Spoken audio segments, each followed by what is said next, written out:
Comienza Querer Vivir, un espacio dedicado a la salud y a la divulgación científica.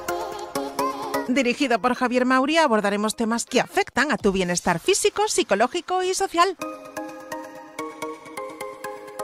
Quédate con nosotros y conocerás los mejores tratamientos médicos complementarios y alternativos, y siempre desde el rigor científico.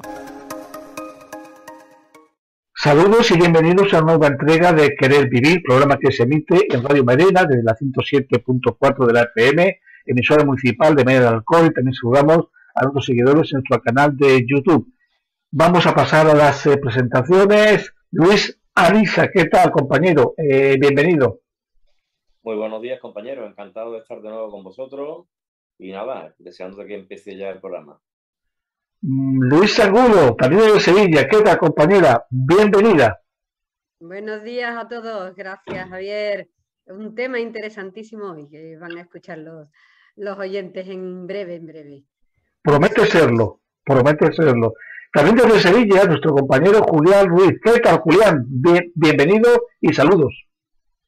Saludos a todos y bueno, y bien hallado. Aquí estamos. Muchas gracias. Y desde Albacete, nuestra compañera Ana Ballesteros. Bienvenida, compañera.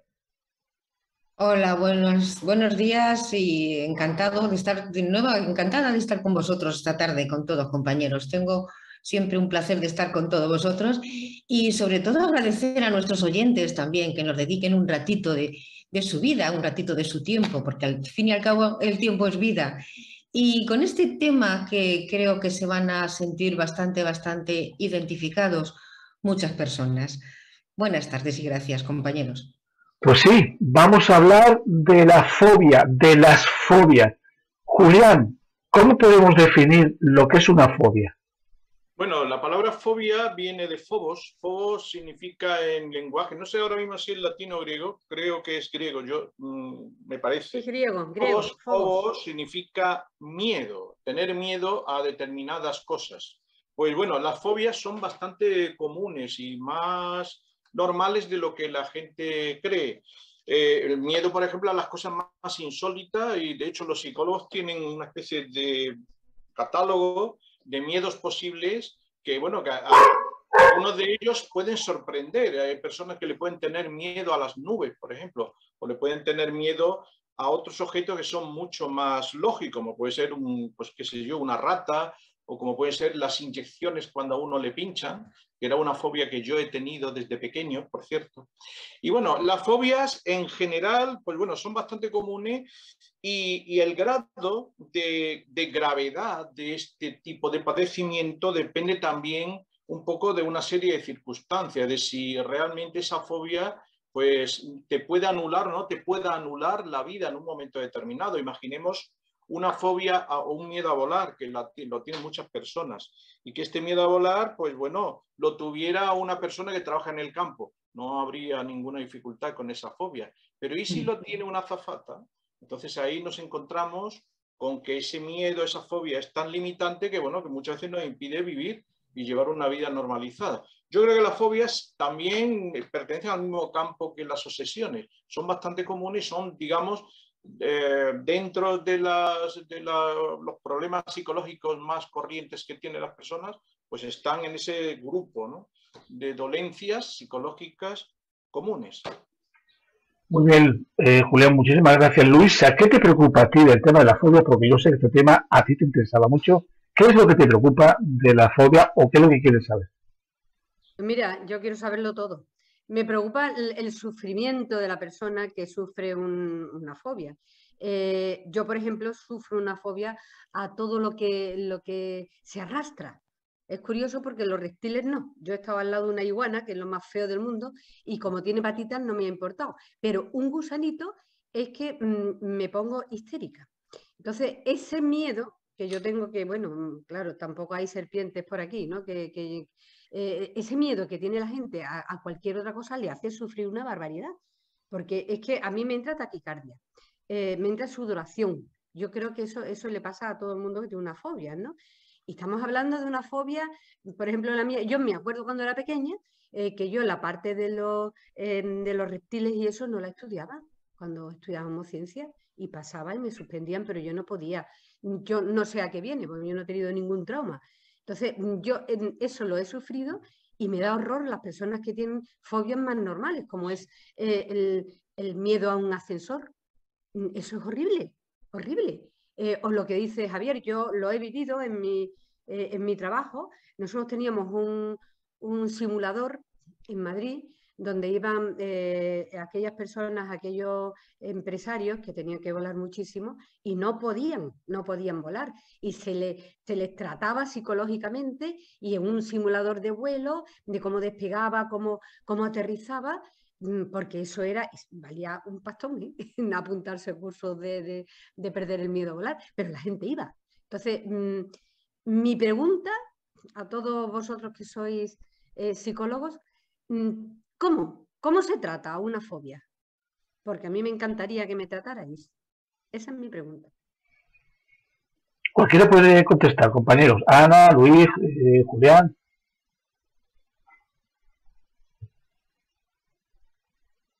Luis, Julián. Sí, vamos a ver.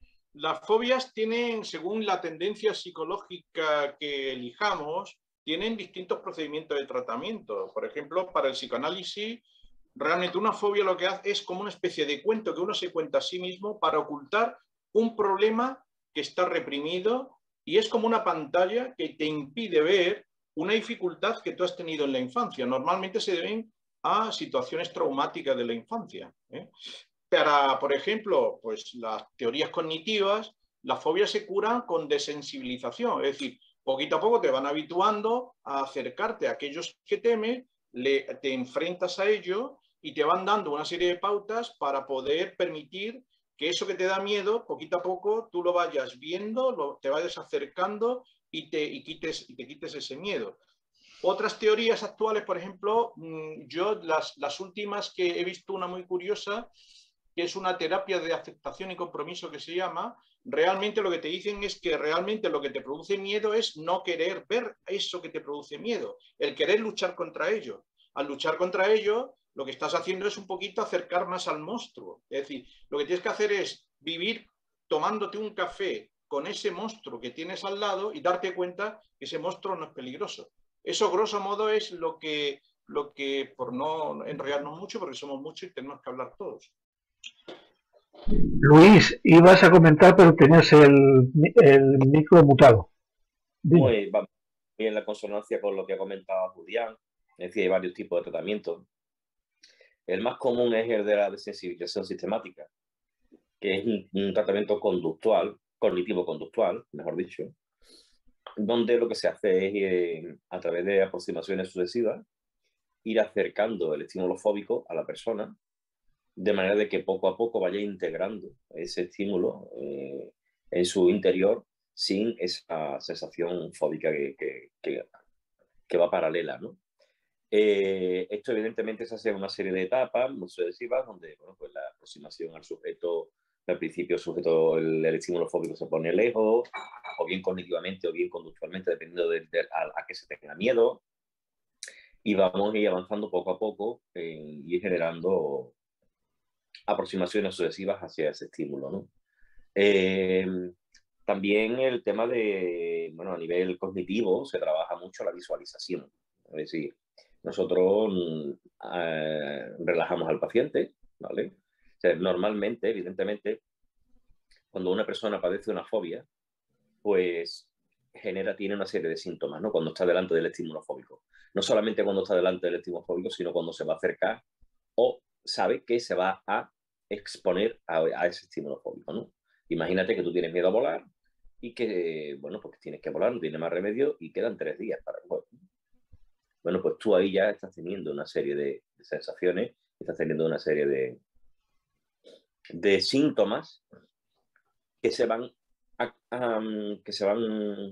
acrecentando conforme se vaya acercando el momento de exponerte directamente a la situación fóbica, que es montarte en un avión y que ese avión despegue, ¿no? Entonces, lo que se trabaja mucho es con o sea, relajas al paciente, se aplica una técnica de relajación, normalmente relajación progresiva, de Jacobson, la relajación autógenas. Hay varios tipos de relajaciones que son relativamente rápidas. Entonces, a la persona se la pone en una situación sedada a nivel neural, ¿no? O sea, relajada, ¿vale? ¿Por qué se la pone relajada? Pues se la pone relajada porque hay una evidencia, y es que una persona no puede estar nerviosa y tranquila al mismo tiempo. Una persona no puede estar relajada y nerviosa al mismo tiempo. Es imposible. O estás nervioso o estás relajado. Entonces, si nosotros nos hacemos del parasimpático, o sea, activamos el parasimpático para que la persona esté relajada, una vez que está relajada, visualizamos escenas del estímulo fóbico, de la situación fóbica. Imaginarnos que esa sensación de volar o cualquier otra, miedo a subir a un ascensor, miedo a hablar en público, en fin, todas y cada una de las fobias que existen, ¿no? Que existen miles. Entonces lo que se hace es que se empieza también por aproximaciones sucesivas de menor a mayor gradiente de intensidad en cuanto a la activación que hace esa situación en el sistema nervioso de la persona, del paciente, y se va trabajando con ello. De tal forma de que vaya asociando lo que son estímulos parasimpáticos, lo que es una relajación, a nivel neural, a nivel muscular, con es una situación que lo que le genera es todo lo contrario. Ahí hay que tener mucha habilidad a la hora de trabajar ese tema para no pasar. Es decir, ahí la clave está en empezar por estímulos que sean lo suficientemente vagos como para no generar una excitación importante en el paciente y empezar a ir trabajándolos en esa situación de relajación para que la persona vaya asociando muy lentamente, inconscientemente, esa sensación que en teoría era fóbica o es fóbica a una sensación placentera. Esto se va trabajando paulatinamente y normalmente, pues bueno, hay que en 10, 15 sesiones o 20 sesiones salen de una fobia más o menos mediana. De la fobia, hay fobias que son más importantes, son más duras, ¿no? Pero con ese tipo de trabajo, pues se suele salir bastante y la visualización es muy importante. Es muy importante para todo. Si yo visualizo mentalmente y yo soy capaz de ver mentalmente que estoy ante algo que a mí antes me daba miedo, si yo ya estoy con eso, si estoy riéndome, si estoy abrazándolo, si lo estoy disfrutando, ya he conseguido mandar una información neural importante a mi mente para que cuando yo esté en situación de estar fóbico no tenga las mismas sensaciones que tenía antes, ¿no? En fin, eso son técnicas. La meditación también es un tema muy importante, que no quiero yo echar de menos aquí, porque con la meditación se consiguen también resultados extraordinarios. Das cuenta que la meditación, una meditación bien realizada de 15 minutos diarios durante 3 meses, hace que nuestra amígdala y nuestro sistema hipocampo disminuya. O sea, y además, científicamente demostrado. O sea, que también vamos incidiendo ahí sobre la disminución de aquellas zonas que nos generan a nosotros la ansiedad y el miedo y la fobia. Bueno, yo le doy la palabra a los compañeros porque creo que me enrollo. Ahora, sí. Efectivamente, es la que trabajamos mucho la visualización, Luis. Trabajamos mucho la visualización porque efectivamente cuando tú te estás imaginando repetidamente, por supuesto, no con una vez sola, sino repetidamente te estás visualizando de una forma disociada totalmente ante esa situación que te aterra. Pero tú te estás viendo de diferente manera, te estás viendo tranquila, te estás viendo serena, te estás viendo que estás pues disfrutando incluso del momento. Entonces, eso cuando se repite varias veces, no es una vez nada más, sino trabajo continuo, porque así trabaja el cerebro, cuando te llega la situación y estar delante de la situación, pues nuestro cerebro, ¿cómo actúa? Acude a la memoria, ¿verdad? Y la memoria acude a lo que más repite, a lo que más hace, a lo que está habituada a hacer. Entonces, efectivamente, cuando estamos repitiendo visual, o sea, de forma totalmente visualizando esa parte nuestra, ese momento en el que yo tengo verdadero terror y me veo tranquila al repetirlo, cuando me llega la ocasión, pues yo actuaré de diferente manera, estaré mucho, mucho más tranquila y mucho más sosegada porque mi cerebro ya como que está habituado a verlo y de una forma totalmente diferente a como lo veía antes.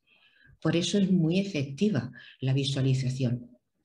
También quiero ofrecer un pequeño, pues una pequeña técnica para esas personas, como habéis comentado antes, que se van a montar en un avión y unos momentitos antes, pues, ¿qué nos sucede?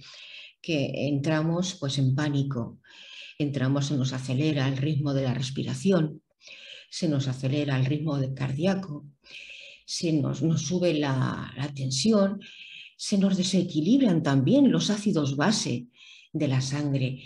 Entonces, para ello, nuestro propio cuerpo, ¿qué hace? Pues pone una serie de mecanismos automáticos. Entre ellos, sube la dosis de ácido láctico en la sangre. ¿Qué sucede? Que esto nos produce ansiedad. Para ello es muy bueno porque sabemos que el tubo digestivo segrega la mayoría del porcentaje de una sustancia, de una hormona llamada serotonina, que la serotonina lo que hace es tranquilizarnos, nos va relajándonos y nos va tranquilizando. ¿Qué sucede? Cuando yo cuando estoy practicando las respiraciones abdominales, ¿qué hago? Que voy segregando serotonina. ¿Y la serotonina qué hace? Que baja los niveles de ácido láctico, con lo cual cada vez me voy encontrando más tranquila, más serena, más sosegada, que es esa forma que decía Luis, que creo, Luis, que es esa forma que decías hace un momentito, esa técnica que relajas a la persona para que poquito a poco vaya entrando que deje de estar en ese estado de terror y de pánico. Y es una forma muy buena para en el momento que te causa porque claro, por supuesto, estás en terror y estás en un estado emocional pues que no ves ni atiendes a nada. Tranquiliza mucho y es muy buena.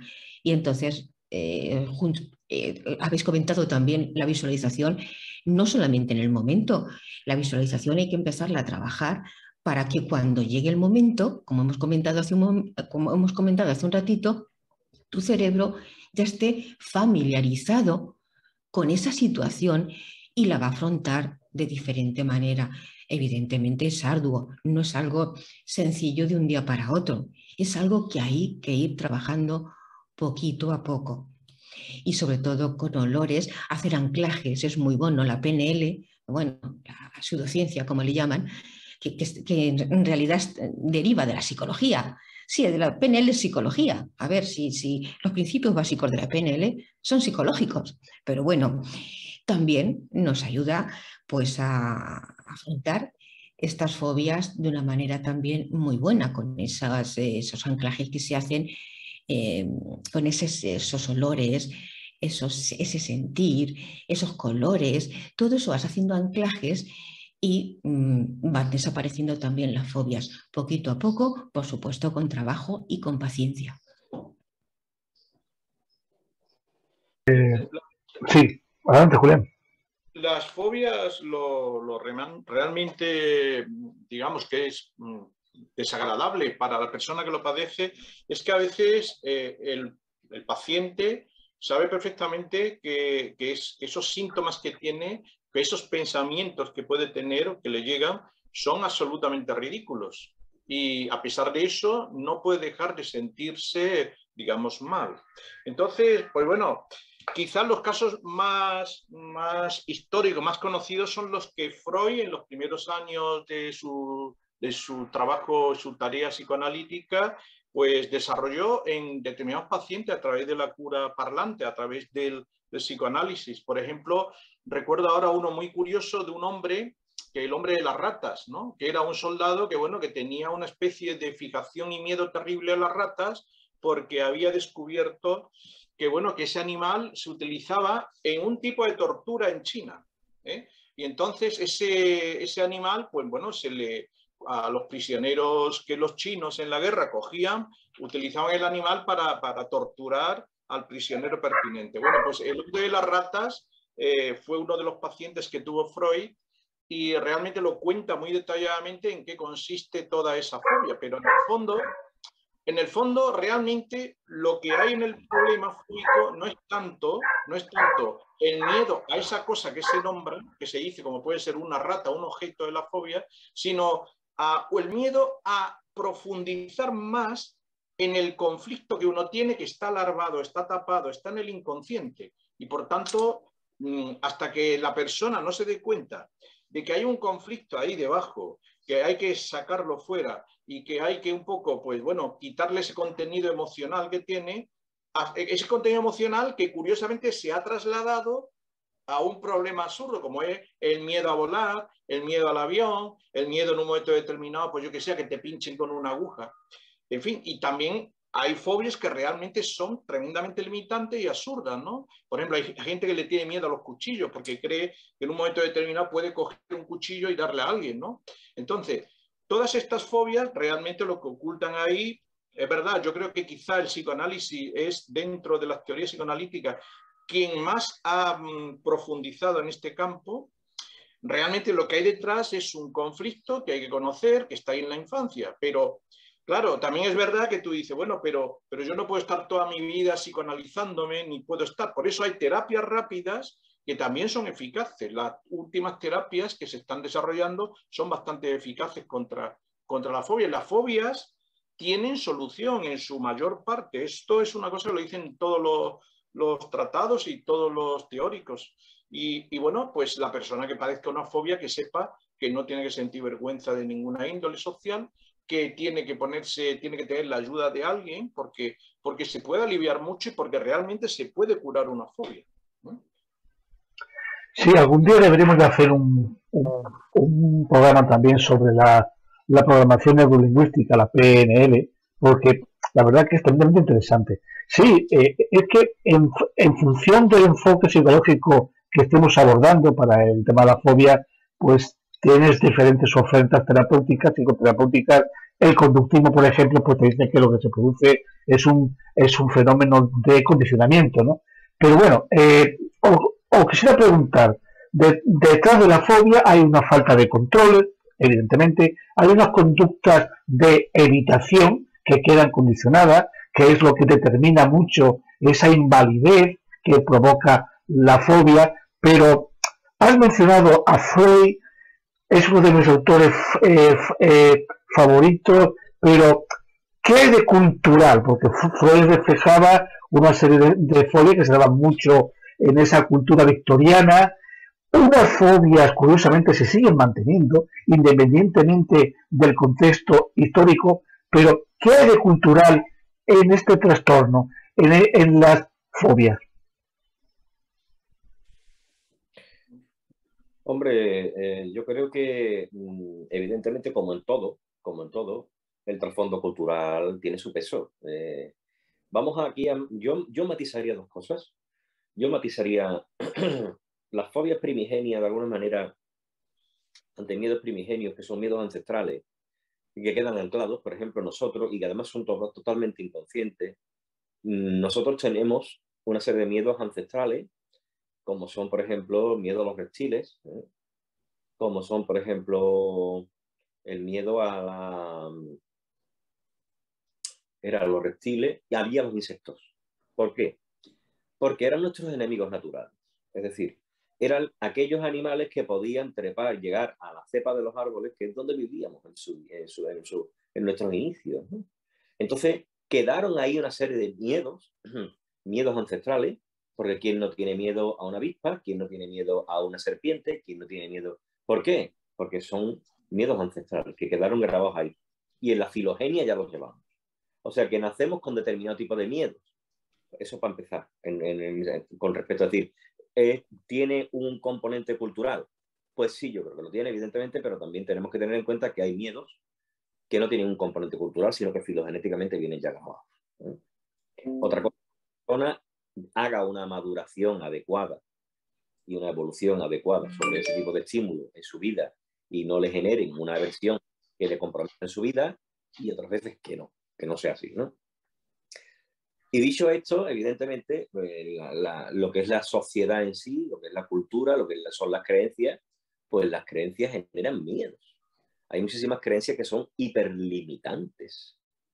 Y si las creencias son hiperlimitantes, pues evidentemente van a condicionar en mí determinado tipo de miedos a determinado tipo de situaciones o de objetos que de alguna manera estén relacionados directa o indirectamente.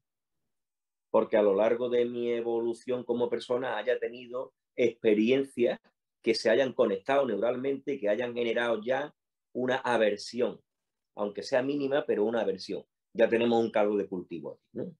No voy a especificar, porque bueno, el tema cultural, el tema de creencia, pues, limitante evidentemente, y todos sabemos que, bueno, pues dependiendo del tipo de educación que hayamos tenido, pues evidentemente eso va a condicionar muchísimo la forma que tengamos nosotros de afrontar las cosas, la vida, ¿no?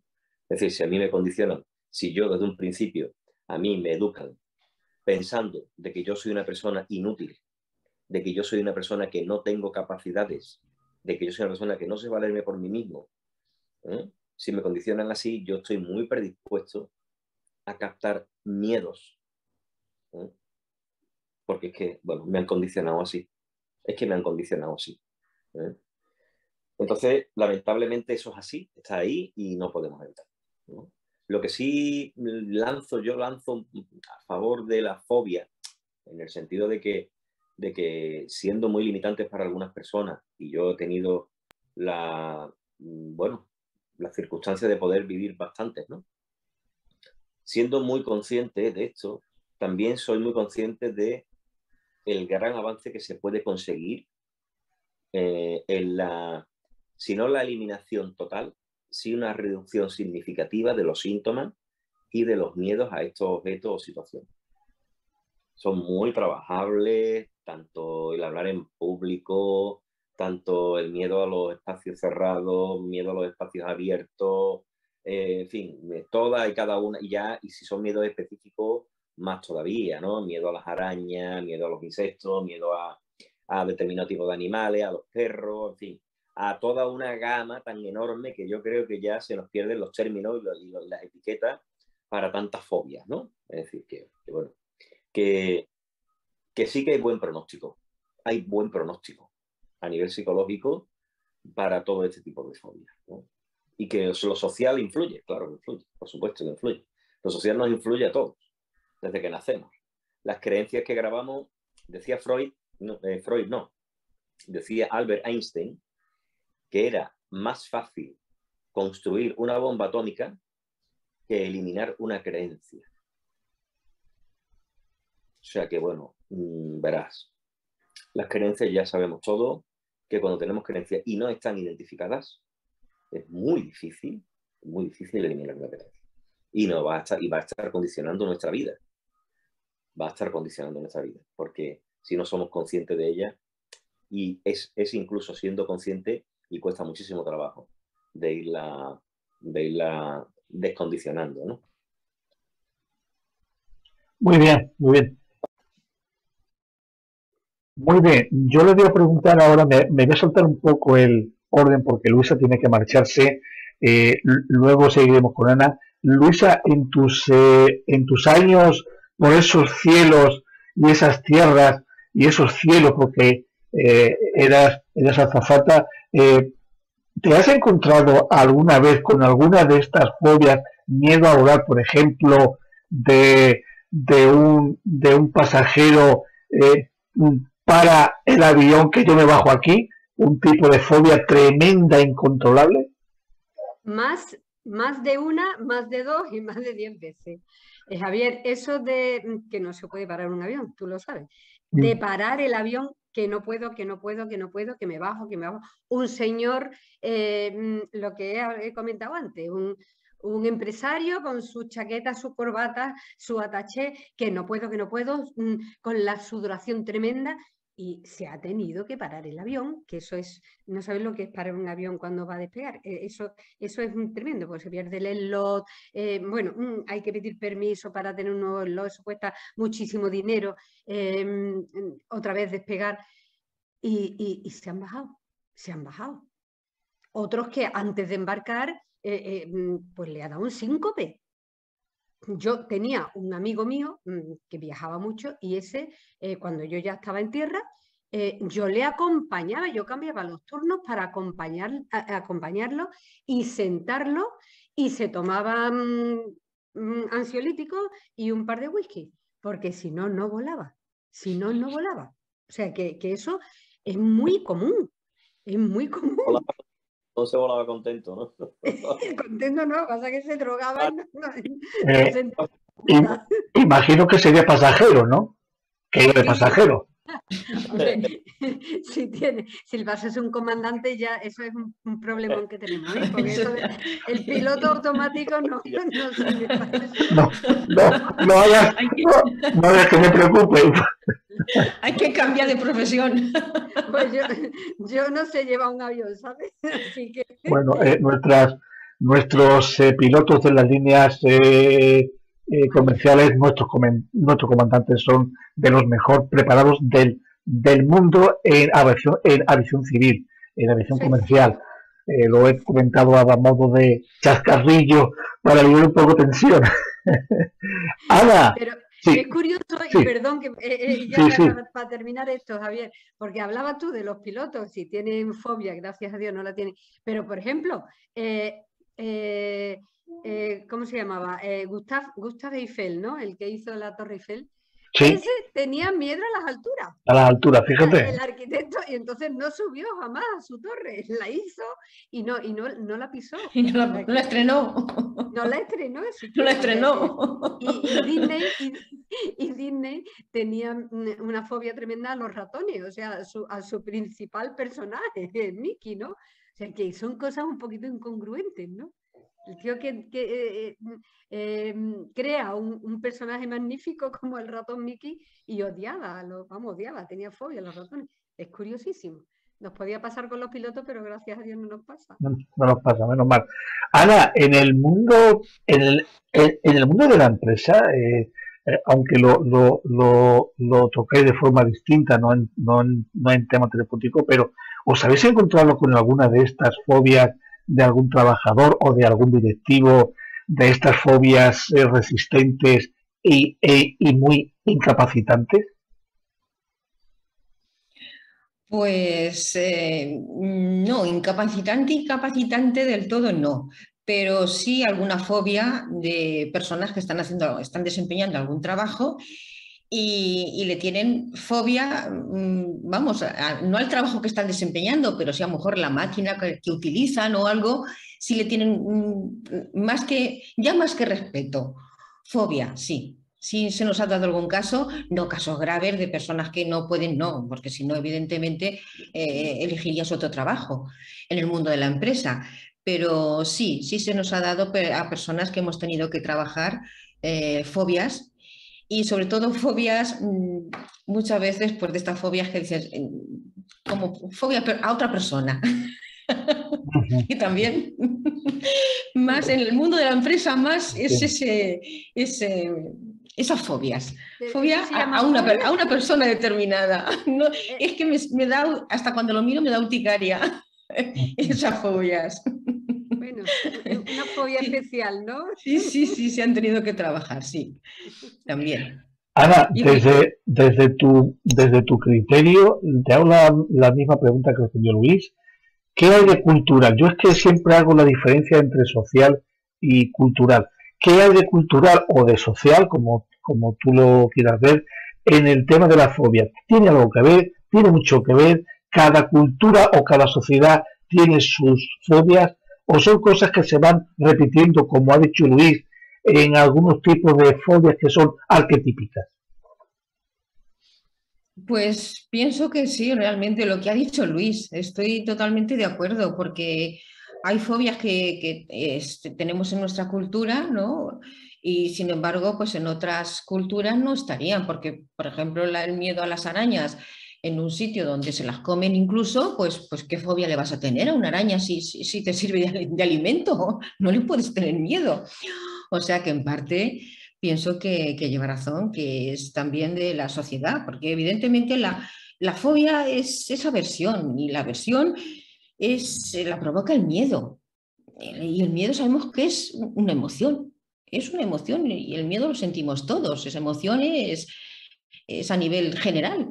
Entonces, ¿cómo se fabrica? Pues realmente las emociones son como disparos, como avisos de un sentir que se ha guardado en esa parte del cerebro denominada amígdala y se dispara y salta. Y eso, pues la verdad es que nos pasa a todos. De forma repetitiva pues, y de forma ya terrorífica ya se convierte en una fobia. Realmente ese depósito sentimental se ha construido con unas creencias. Las creencias son de la cultura, son de la sociedad, o sea que... Y esas creencias son realmente nuestra realidad, nuestra forma de ver la vida, las hemos construido nosotros. Y las hemos construido pues por nuestro entorno, por donde nos hemos educado, en la cultura que nos hemos educado, en la sociedad y en la cultura. O sea que yo pienso que sí, que tienen que ver mucho y de qué manera. Y es más, nos hacen sufrir mucho, como habéis comentado, pero es que es más, nos provocan incluso, nos limitan tanto que nos provocan incluso patologías, porque nos desembocan pues en asmas, en alergias, nos vienen del miedo, nos vienen muchas alergias también. Entonces, fijaos cómo nos limitan esos miedos, porque realmente es eso, son miedos. Miedos, la persona se ve víctima, la fobia es víctima. Te encuentras que tienes miedo a lo que sea, aunque sea otra raza, como muchas veces pasa, que también las hay, ¿no? Es porque te sientes inseguro ante esas personas también. Realmente es miedo también cuando tienes miedo a unas personas, por su raza, por sus ideas religiosas, por lo que sea. Te sientes inseguro. Eres víctima, te sientes inseguro ante esas personas, sientes miedo. O sea que sí, que es cultura y me ha unido, Javier. Lo veo unido, lo veo unido. ¿Hasta qué punto pensáis que una fobia es fácil que se generalice a otros aspectos de la vida de una persona? Por ejemplo, la agorafobia es un miedo patológico a las extensiones abiertas. Eso nos limita a quedarnos en casa, que habría que ver estudios de salud mental con el tema de la pandemia del 2020, cómo ha ido cristalizando todo eso, pero esa fobia se puede generalizar y afectarnos a otras esferas de nuestra vida cotidiana. ¿Una fobia puede desencadenar otras? Sí, yo creo que sí. Este tema, curiosamente, yo incluso lo he constatado con algunas personas con las que, bueno, intervengo a través de una ONG en la que colaboro. Y es curioso cómo el otro día una persona me decía, es que tengo miedo a salir de casa, pero ese miedo ahora se me ha extendido a todo lo que tenga que ver con tratar con personas e incluso con el tema de la mascarilla, con el COVID. Igualmente, este miedo se extiende a que la otra persona pueda pensar que ella tiene en un momento determinado también el COVID. Y va por la calle, cuando va por la calle va con miedo porque tiene que salir fuera, y a ese miedo se añade el que ella pueda ser objeto del miedo de la atención de los demás, que pueden verla como un factor también de contaminación, ¿no?, de la enfermedad.